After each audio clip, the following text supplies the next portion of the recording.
In the middle of Donald Trump's DOJ blocking crucial evidence from a terror attack by a Saudi pilot student on NAS Pensacola, in the middle of that, we are finding out that sports washing was maybe not as effective as Saudi Arabia thought. Why? Because LIV Golf is dead. Not officially, not yet, but Saudi Arabia's public investment fund just told the league its funding will dry up by the end of the season, and then the money's gone. $5 billion in just 4 years. They stole half of the top players in golf with 9-figure guaranteed contracts, endless arguments about whether or not it was legitimate competition or the most expensive reputation laundry in the history of sports. LIV is dead.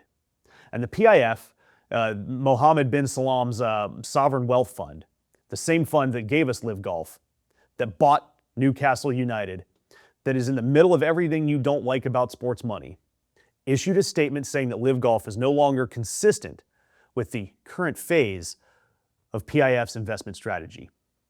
And PIF, their chairman, stepped down from the board on Wednesday because of all of this.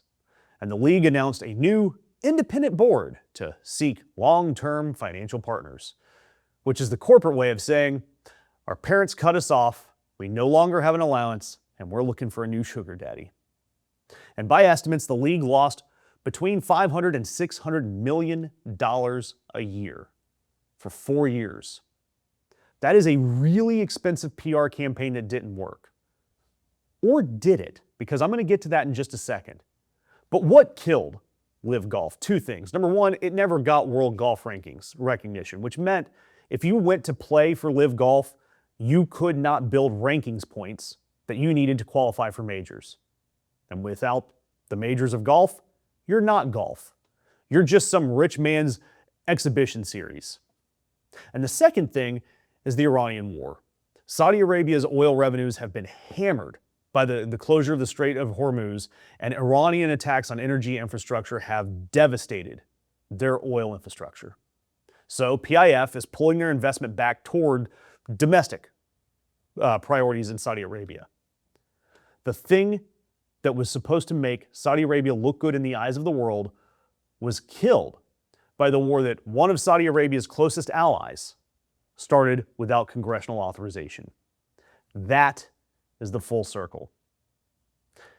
And to me, this was all about sports washing, because we need to say that out loud, get it clearly out there. Sports washing is when an authoritarian government spends enormous sums of money on sports leagues, teams, and events to launder its international reputation.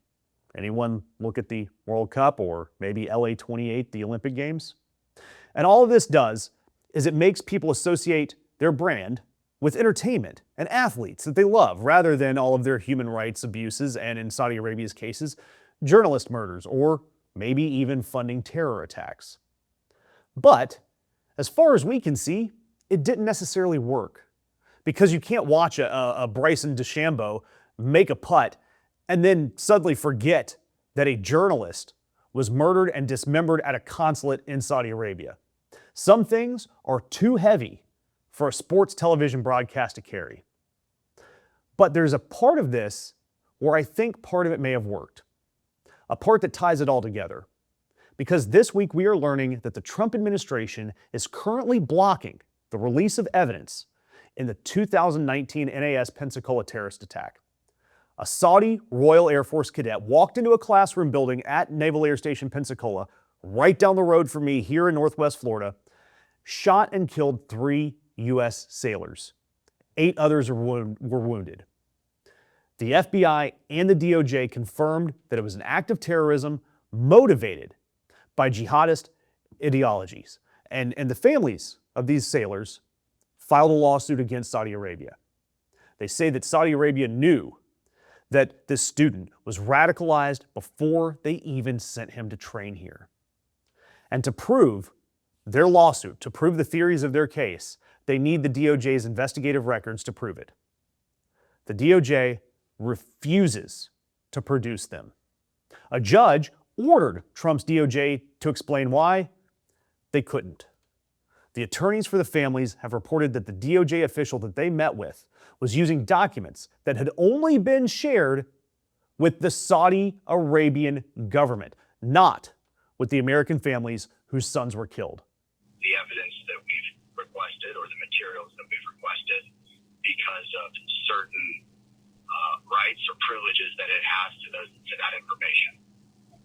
So it cites, the national security issues and predominantly the fact that an investigation into an event that happened 6 years ago is still ongoing. And in fact, that's the refrain that we've heard from the FBI and other entities at the DOJ for the last 6 years. The same government that is blocking this evidence has a $600 billion relationship with Saudi Arabia. And LIV Golf held events at Trump's golf courses. 2 of its last remaining events this season are at Trump National in D.C. and Trump National in Bedminster.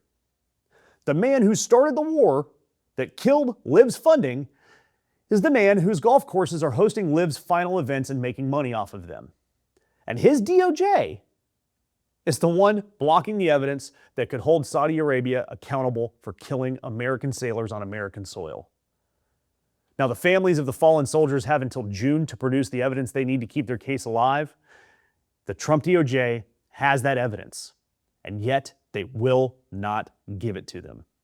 And if you didn't hear this story from anywhere else, it's because the algorithm doesn't want you to. The way we fight back against the algorithm is having you guys like, share, subscribe, and comment to all of our content and any independent media that's out there reporting the truth.